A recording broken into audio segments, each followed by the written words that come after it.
In this series of exercises, we'll work with the math function using and creating formulas including using series and some functions. In this exercise, we'll introduce the math formula. We'll calculate some percentages for year, month, day, week, and we'll use the series tool to create a series. To begin, let's label some areas, also define some spaces. I'd like you to make narrow column A and column G. We're going to do a little graphic orientation too, just to make this look good. I'll also make narrow rows 1 and row 10. If we use the fill, we can select this range of cells and fill in with some background color. This makes whatever we produce look better. It's not necessary, but it also introduces the concept that we can make forms out of Excel or with Excel. So let's label a few cells and continue. I'm going to make this group of cells merged and centered, and the group of cells right below that row also merged and centers. And any time that you need to, stop and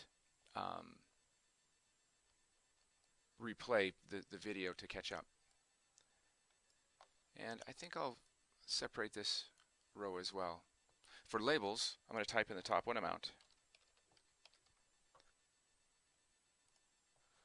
What we want to make here is a table of percentages based on a particular amount, but we want it so that we can change the amount at any time and get a new value. Let's label some of these cells. First one we'll call interest, and the next cell year. Now I use the arrow key to go to the next. You can also use the tab key to step to the next. And day. So with our labels in place, we can start to put in values. Now percentages, they are simply parts of a whole or parts of one. So when we think of them as literal numbers, a percentage is 0.12 for 12% of something. But when we label it percent, then we can use that whole number. If I were to type just simply the value 10 and select the cell and set that as a formatted percent, it's going to be more than 10 because it started out as 10 and it should have been 0.1. So if I go back and put a 10 in there now, it will show up as percent. A necessary understanding of how the percent work. Let's add some other values, but we're going to set these cells to have the format of percent before we begin. So when we type 1 or 25, the value will go in. You know what? I think I'm going to add one more, 50.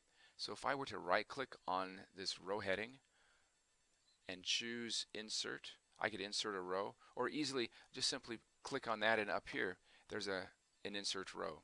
With that new row, I can type in my 1. Now it's already formatted as percent. I'm going to change it back to general number because I wanted you to see that if I were to type 50 and the percent symbol right afterwards, it automatically formats it as 50%. So now we have some percentages in. Let's put some values in. Now it's necessary to know, in fact this is the thing to remember always, to create a formula or any math in Excel, you have to precede your formula with the equal sign. So those of you that take notes, this is a note to take. So this cell, the value in this cell is going to equal the amount that's given multiplied, and we use an asterisk for that, so shift number 8, multiplied by the amount that's in this cell. Now to get this cell, I've clicked on it. So I've clicked on B6 and I simply press enter to save that. Then it's done. If I go to month, I can do the same thing. It's going to equal the amount times shift number 8, and this time I'll arrow over to B6. I'll press enter. So I have that one. But wait a second, these values are the same. They can't be. An annual percent of 10,000 would be 1,200, but a monthly should be 1/12 of that. So this formula needs to change. Now there's two ways to look at this formula. One is I can look up here at the formula bar. Any cell that I have active will show the formula. If I click in the formula bar, I can see what it's made out of. I can see the elements that make up the composition of the formula and produce the value. To change this, I can simply divide it by 12. So now I should have a value I recognize. So if I have 12% interest for 10,000, if a year is $1,200, 1/12 of that is 100. So now it's starting to make sense. I can also double click a cell, and in doing so invoke or show the values that make up the content or the formula for that cell. Let's go to week and create that one. How do we start? Yes, it's the equal sign. So it's going to equal our amount multiplied by the percentage, the interest rate, divided by how many weeks in a year? 52. I press enter. That should look right. And day, the same thing. So it's going to equal the value times our percentage divided by 365. Unless it's a leap year. But I don't know that bankers, yeah, I think bankers calculate that. Okay, these values are correct, except they don't reflect true numerical or dollar values. So if I were to change this formatting to be accounting, I could change these to be just currency. I'll go up here to change our formatting of the cell. I'll choose currency for this one. Actually, I'll choose currency. I'll select a range of cells and select currency. Well, now that I have this group of formulas in these cells, I can select the cells. And notice when I did that, I just simply clicked on a cell and dragged my mouse across to select.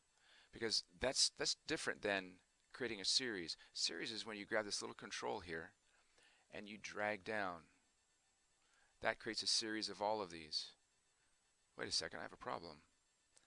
Where it says 1%, I have this error. It says value. Wonder what that means. Well, there's a truth about Excel. Excel, one of the rules is in a calculated value in a cell, if it can't show you all of the value, it won't show you any of the value. Is that the case here? If I were to widen this, would that value show up? No.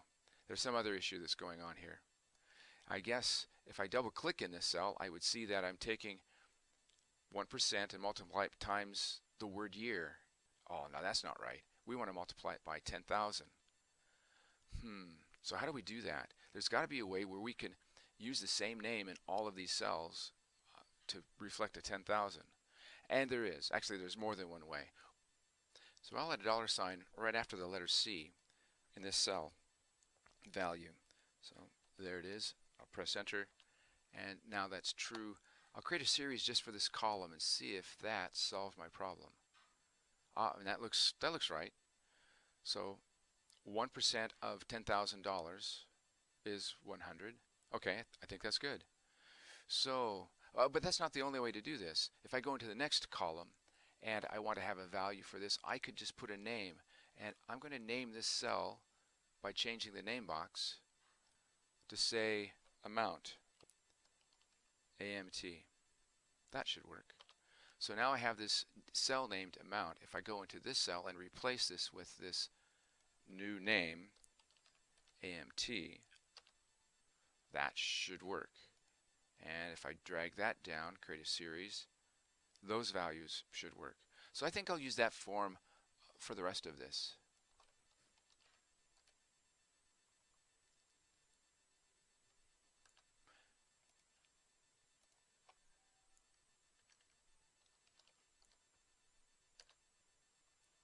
So now that I've corrected those in this top row, I'll select first and then grab the series, drag down.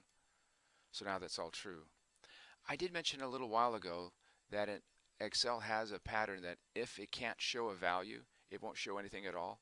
That's important if you're creating a formula that creates a value for a bill or a contract, and if the resulting answer is 1.9 million and you can't see the 1 in the 9 million, then your contract's not going to turn out right. So I suppose it's important that if you see any numbers, see them all.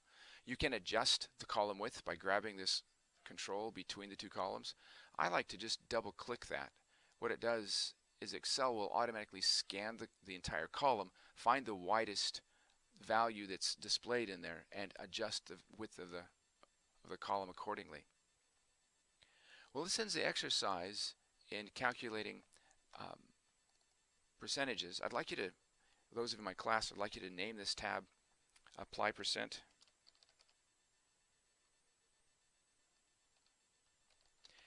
And thank you for watching.